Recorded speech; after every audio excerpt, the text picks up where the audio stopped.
Skarren. Green-blue Crush actually is up a game. We go over here. Frank attacking right now with a Haunted Dead in Spirit puts Jacob down to 17. He's also got a Jace going.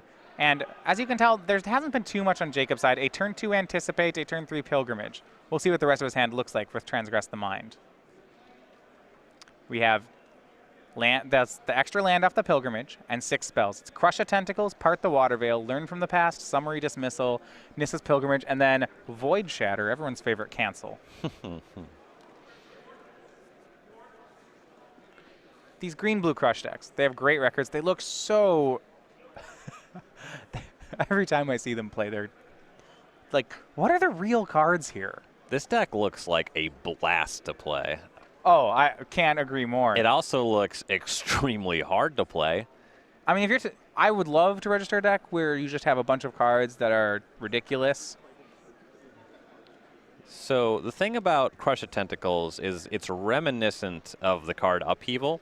The primary difference is you cast Upheaval, the game is over. Crush, you still have to play like 10 more turns and figure stuff out. So Crush of Tentacles was the card taken by Skarren. We go back over to Hagen. I'm not sure how to say his last name, so I'm just going to go with Jacob. He's got that sideboard Learn from the Past, also sideboard Void Shatter. But the green-blue Crush deck, very light on removal. On this turn, he has to pick between casting Pilgrimage and leaving up Void Shatter. So the thing that you really want to Void Shatter at this stage in the game is just going to be an Elder Deep Fiend. The thing is, he doesn't have a backup land drop necessarily. So he's going to use Learn from the Past. Shuffle up Frank's graveyard. Okay. Must have had some juicy stuff hanging out.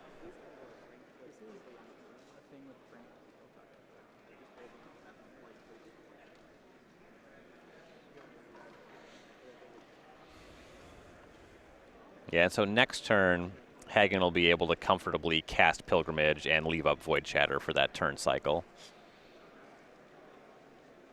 And Haunted Dead, not the best at bringing the beatdowns. Skarren's Clock, not especially troublesome just yet. Well, yeah, because Jacob used that Learn from the Past, this Jace is nowhere near flipping yet. Also true.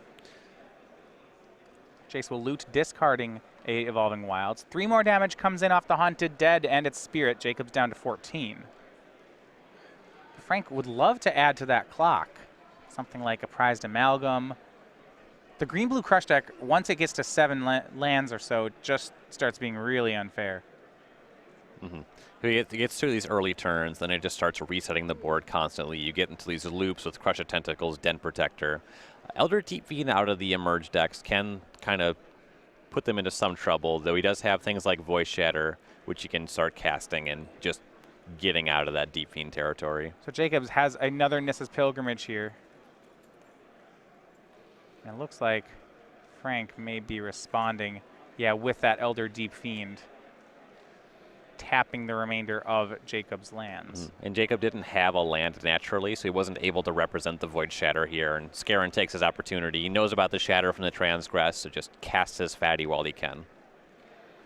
But this looks like Frank will be out of cards.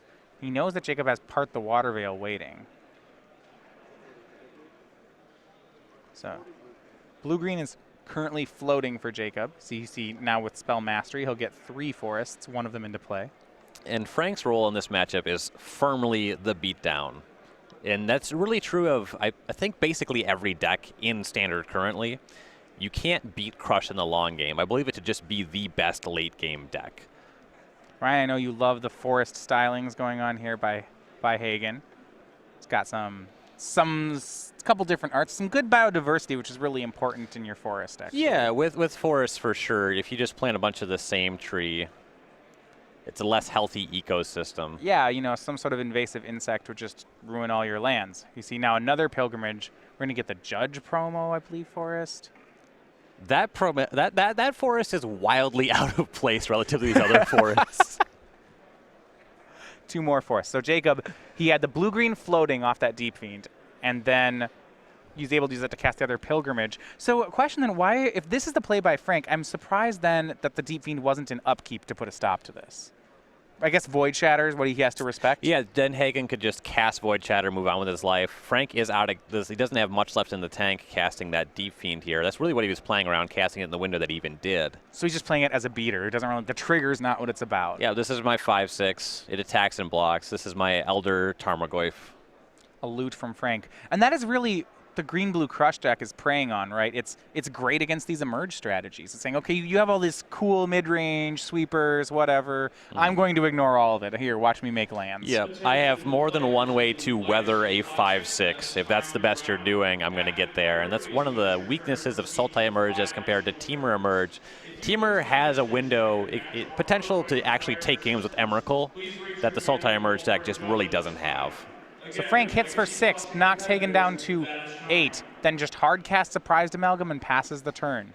So another fun thing about the Green-Blue Crush deck is with the Emerge deck, if your opponent is going to outclass you with Emrakul, you can cast Infinite Obliteration. That doesn't do much against the Green-Blue Crush deck. Oh, you can't infinitely obliterate Part the Water Veil. No. All right.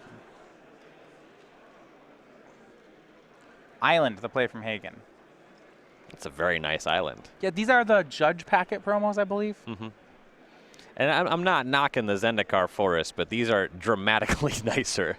See, I don't like the Judge ones because you can't white border them, because if you actually use acetone and knock all the borders off your Judge promo foils, they would be silver instead of white, and I just don't like the look as much. I'm trying to think of a problem that I could possibly care less about. Part the Water Veil with Awaken on the basic forest for Jacob. Here comes the extra turns. First he gets a 6/6, hits Frank, draws. Will Frank ever get another turn? And Ulamog was the pickup for Hagen here. That one might just be lights out. It sure isn't bad. Choices: Void Shatter, Ulamog, Summary Dismissal, Learn from the Past, and Den Protector are the cards in Hagen's hand. There's not a ton that can go wrong if you just get Ulamog on the table here. Skarren could have one Deep Fiend as a follow-up, but then you'll just be untapping. You'll be able to counter any further Deep Fiends. So in order to play that Ulamog, he'd have to tap the 6/6 land, I believe. Mm-hmm. He misses out on an attack, but Yeah. he'll be firmly ahead on the table. Well, that's what he's going to do anyway. Here is the Eldrazi, 2 exiles, Jace and Elder Deep Fiend. He's going to leave Frank with a 3/3, a 1/1, and 4 lands. Mm-hmm. Ugh. I like the call there. The potential Planeswalker seemed more valuable than Trained Armadon. Ugh. Frank's got a turn. Yeah, I think we're going to pick the good cards. Yeah. Could also just go for lands. There's no reason for that, though. Grapple. Can get back. Nope, not those. Yeah, Jake says those are exiled. I solved the Jace problem, thank you.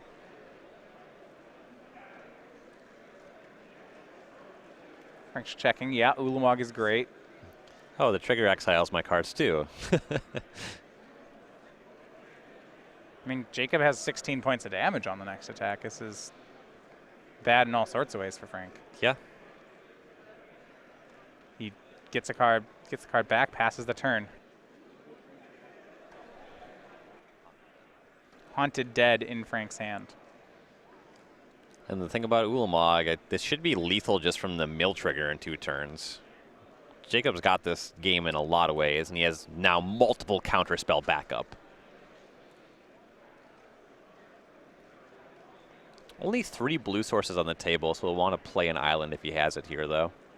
Frank's at 16. Jacob will swing 16. Exile 20 cards. With double counterspell in Jacob's hand, this feels like a lock. Mm-hmm. Frank's really only going to be able to cast 1 spell a turn, so even if he doesn't have the island, it doesn't especially matter. Oh, yeah, he only can cast 1 of the 2 counters. But, mm-hmm. Sure. But Frank's not going to be double spelling anytime soon. Swing for 16. Frank's got a Haunted Dead. Okay, he's going to have to block something. Probably Ulamog's going to go.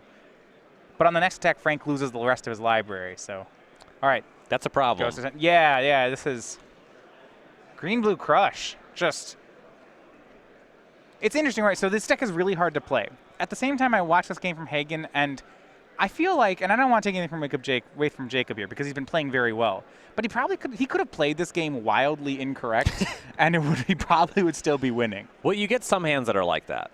Right, like as long as Jacob remembered to tap the mana for his ramp spells, like this was going to work. And Jacob Hagen takes it down 2-0.